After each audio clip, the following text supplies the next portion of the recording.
Hello, my name is Zan-N'ké, and I'm very glad to see you at this meeting. The subject on which we are going to discuss is a Pico projector. I'll first introduce with an anecdote and then move on to the Pico projector, give its advantages and downsides, and I will end my speech by giving you the additional interest of this device. So let's move on to the first point. Lately, I was at a presentation. It was a student in TEDx who was making his defense, and he was projecting his presentation when the situation had happened. What was it? It was a power cut, and because of this situation, which had taken a long time, the defense has been postponed. And I wondered whether there is a solution for kind of situation. I mean, an alternative which can support temporarily the power cut. And I tried to make a research and find and discover a device which is a Pico projector, and I would like you to keep in your mind this question: is the Pico projector a solution for kind of situation? We will answer it together at the end of my speech. So let's move on to the second point: the Pico projector.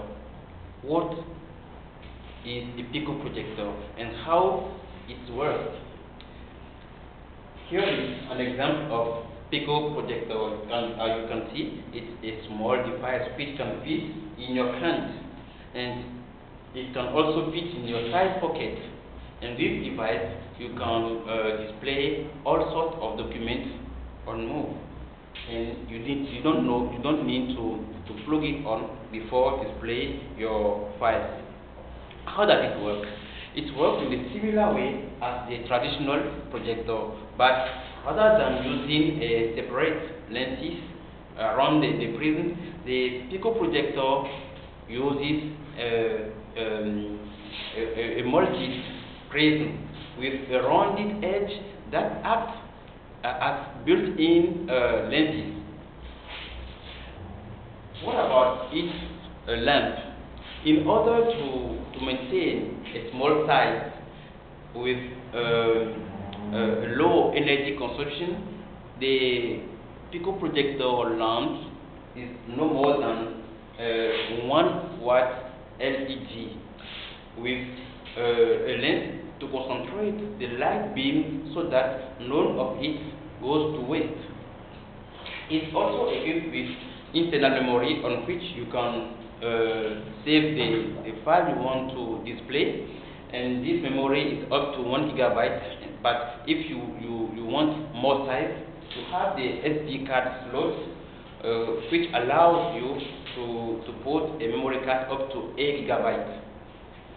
You have also all sorts of ports for multimedia devices. You can see all this through this example. Here is the AIP text and Cinema Pocket V10. As you can see here, the light beam is well concentrated, and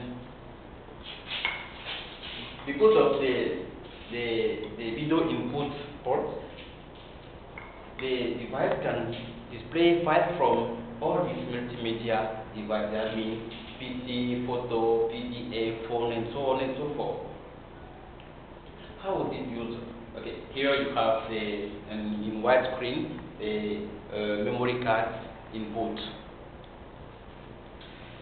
In use, you can put your device on the table, on the desk, on the floor, on your bed, on any support you want, or you can put it on the tripod if you feel at ease with this. Here is the situation using the tripod. You have here the Pico projector on the tripod, and the man is projecting his presentation on the wall. Here, another possibility: the woman holds the projector in her hand and then project the presentation on the wall simply. Now we learn a little about what is a Pico projector and how does it work. Now I will sum up by giving you the advantages of this device. The first is its internal battery.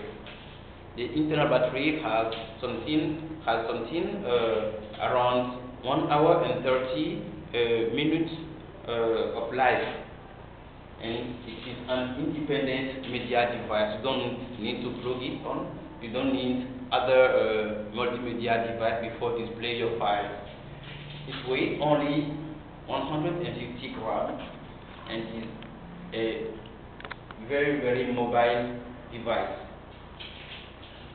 Other important advantage of this device is its lamp.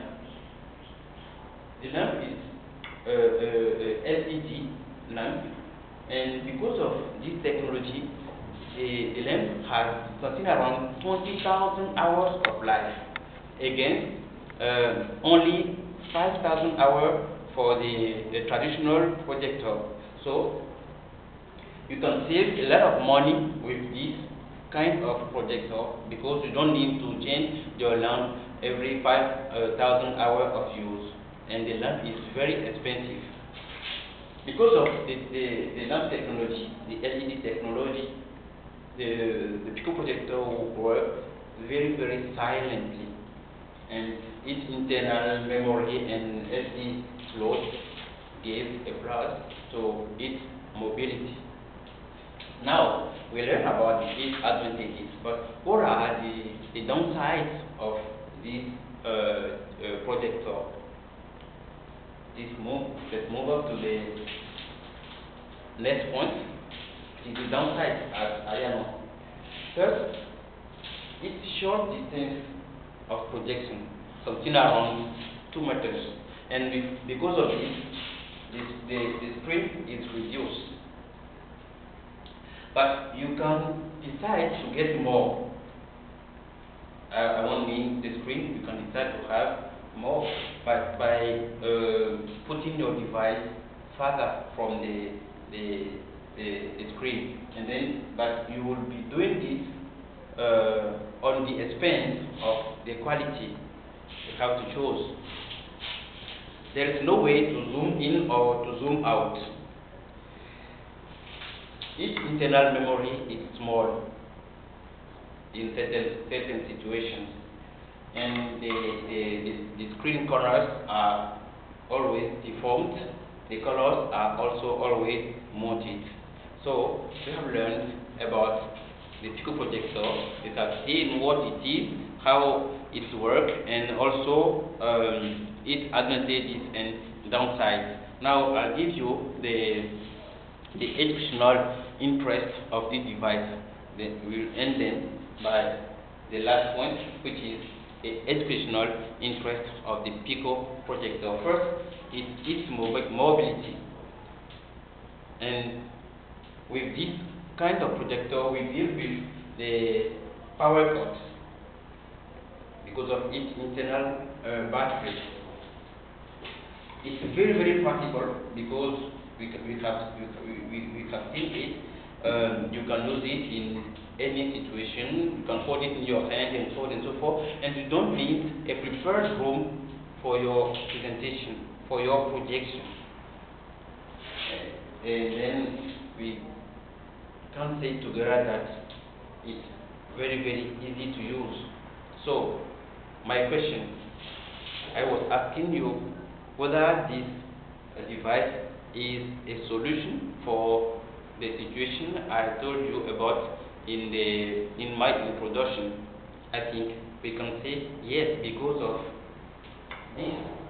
With the internal battery, the power cut won't be at all a problem for the projection. Then the student will have not seen his parents postponed if he had this kind of projector.